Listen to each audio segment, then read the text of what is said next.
చేస్తాడంటే తను సీఎంగా ఉన్నటువంటి సందర్భంలో కూడా రాజశేఖర రెడ్డి ముందు ప్రోగ్రాము, గవర్నమెంట్ ప్రోగ్రామ్స్, ఆ తర్వాత కార్యకర్తలతో ఇంటరాక్షన్.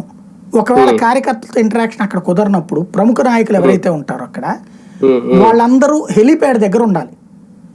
అక్కడ హెలీప్యాడ్ ఎట్లాగ ఇప్పుడు ఫర్ ఎగ్జాంపుల్ మాకు విజయవాడలో ఉంది, ఇందిరాగాంధీ స్టేడియంలో పెట్టేవాళ్ళు.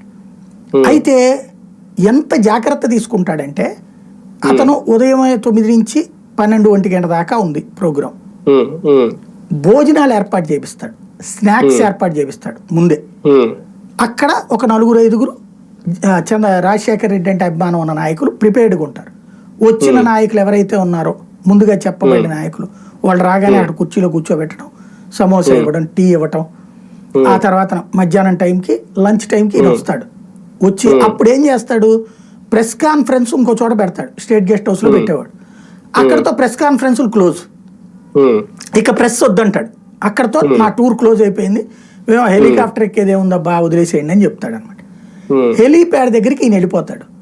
వెళ్ళిపోయి హెలీప్యాడ్లో అక్కడ గంటన్నర కూర్చుంటాడు వీళ్ళతో.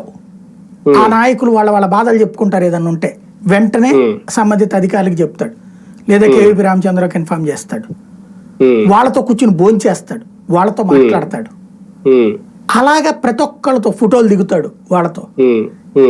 ఇలాంటి ర్యాపో ఇతను మెయింటైన్ చేయలేకపోయాడు. చంద్రబాబు నాయుడు చేసేవాడు ఇదివరకు. అయితే ఇంత ఆర్గనైజ్డ్ కాదు, అతని పార్టీ ఆర్గనైజ్ చేస్తుంది. ఇక్కడ రాజశేఖర రెడ్డి సపరేట్ టీం ఉండేది ఈ పనులు చూడటం. నాకు మొదట్లో 2-3 సార్లు ఈ ప్రెస్ మీట్ తోనే క్లోజు అయిపోయేది. కానీ నాకు ఎక్కడో హెలికాప్టర్ చూస్తే కదలట్లా ఏంటని చెప్పేసి డౌట్ వచ్చి నేను హెలికాప్టర్ తర్వాత అక్కడ ఉన్న పోలీస్ అధికారులతో అడిగాను అనమాట, ఫ్రెండ్స్ ఉంటాయి, ఏంటి ఎందుకు అతను గంటన్నర సేపు అవుతుంది ఆయనకి టెక్నికల్ ప్రాబ్లం అని. కాదు, ఆయన వచ్చేసి గంటన్నర ఇక్కడ అందరితో గడుపుతాడు కార్యకర్తలతో అని చెప్పారు. అందుకని 3వ సారి నుంచి నేనేం చేసేవాడిని అంటే కెమెరామెన్ని సైలెంట్గా వీళ్ళది ఉంటారు కదా ఇన్ఫర్మేషన్ డిపార్ట్మెంట్ వాళ్ళ కెమెరామెన్తో పాటు పంపించేసేవాడిని, లేకపోతే వాళ్ళకే కెమెరా ఇచ్చి పంపించేసేవాడిని.